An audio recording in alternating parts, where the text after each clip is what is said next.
एक व्यक्ति को निर्जन द्वीप पर एक केबल मिला। उसने तुरंत उसे खींचकर जांच की। आश्चर्य की बात यह थी कि केबल का एक सिरा समुद्र से जुड़ा था, जबकि दूसरा जंगल में गहराई तक फैला हुआ था। लेकिन जंगल में आदमखोर राक्षस रहते थे और एक गलत चाल उसकी जान ले सकती थी। जैक द्वीप से बाहर निकलने का रास्ता खोजने के लिए केबल का स्रोत खोजने का फैसला करता है। हालांकि उसने जल्द ही पाया कि उस क्षेत्र में कई जाल हैं। जैक ने पहले द्वीप पर किसी अन्य व्यक्ति को नहीं देखा था। द्वीप के छिपे रहस्यों के बारे में उत्सुक होकर जैक सावधानी पूर्वक कांटेदार तार के ऊपर से गुजरा, लेकिन उसे एहसास नहीं हुआ कि वहां थे जमीन पर छिपे जाल।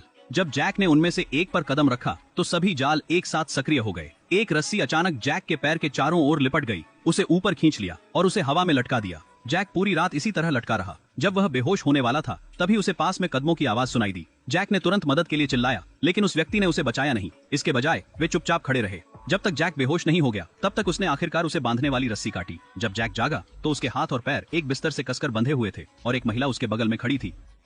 उसने पूछा कि क्या वह एलेक्सिस के लोगों में से एक है। उसकी भावनाएं अधिक तीव्र होती जा रही थीं, लेकिन जैक को यह पता नहीं था कि एलेक्स कौन है। उस महिला को डर था कि वह उसे नुकसान पहुंचा सकती है। उसने जल्दी से समझाया कि वह एक विमान दुर्घटना का जीवित बचा हुआ व्यक्ति है और द्वीप से भागने का रास्ता ढूंढने आया था। जैक का स्पष्टीकरण सुनकर महिला धीरे धीरे शांत हो गई, लेकिन फिर उसने जैक को कुछ भयानक बताया। कोई भी द्वीप से भाग नहीं सकता क्योंकि वह खुद यहाँ 16 साल से फंसी हुई थी।